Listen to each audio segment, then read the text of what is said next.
Hello students, चलिए हम लोग देखेंगे एसएससी सीजीएल के लिए कुछ इंपॉर्टेंट क्वेश्चन। देखो, पहला जो क्वेश्चन है कह रहा है कि दो पर्सन है, ठीक है, एक सर्कुलर ट्रैक के अकॉर्डिंग वॉक करते हैं, जिसमें पहले की स्पीड क्या है 4 राउंड प्रति आवर है और दूसरे की स्पीड क्या है 3 राउंड प्रति आवर, ठीक है। कह रहा है in opposite direction if they start at 7 AM how many times will they meet before 8:30 AM, ठीक है।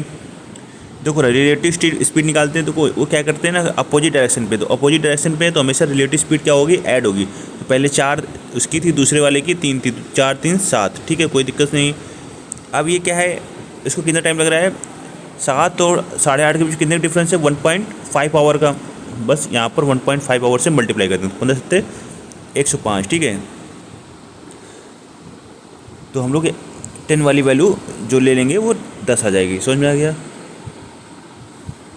अब ये क्वेश्चन नंबर सेकेंड है, देखो रहा कह रहा है कि if 2a115 b divisible by 11 then the product of all possible values of a plus b. देखो रहा, हमें पता है कि ऑड नंबर और इवन नंबर का सम क्या होना चाहिए, 0 होना चाहिए, तो 11 का मल्टीपल होना चाहिए।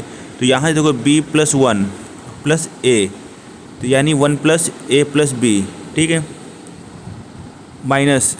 अब यहाँ पर देखो रहा ऑड इवन वाला 5 1 6 और 2 8, इसकी वैल्यू किसके बराबर होनी चाहिए, 0 के। तो a + b - 1 की वैल्यू किसके बराबर होनी चाहिए, 0 के। तो a + b की वैल्यू हम लोग क्या रख सकते हैं यहाँ पर, 1 मिनट, यहाँ पर 7 आएगा, ठीक है।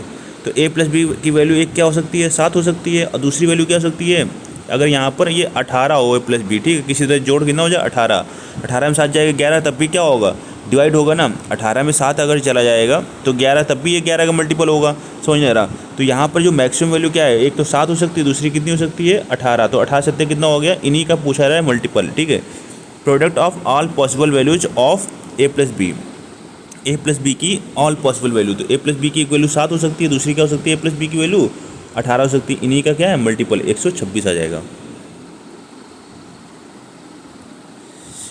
इसमें ऐसा कुछ नहीं है, ये क्वेश्चन तो आप खुद ही कर लोगे, ठीक है।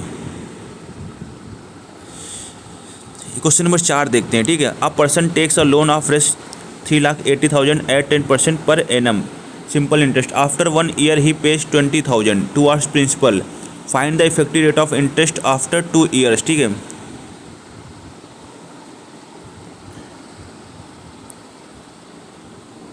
एक्चुअली क्वेश्चन ये नहीं था, इन्होंने थोड़ा सा क्वेश्चन को घुमा दिया है, ठीक है। चलो देख लेते हैं। वैसे अब देखो, 3,80,000 का 10% की 1 साल का क्या होगा, 38,000 रुपये का ब्याज मिलेगा, कोई दिक्कत नहीं होगी यहाँ पर, ठीक है। अब उसने क्या किया, 20,000 रुपये क्या किया, उसने चुका दिया। तो अब 20,000 रुपये चुका देगा तो नया प्रिंसिपल क्या बन जाएगा, केवल 3,60,000 बचेगा, ठीक है। अब 3,60,000 का 10% कितना हो जाएगा, 36,000।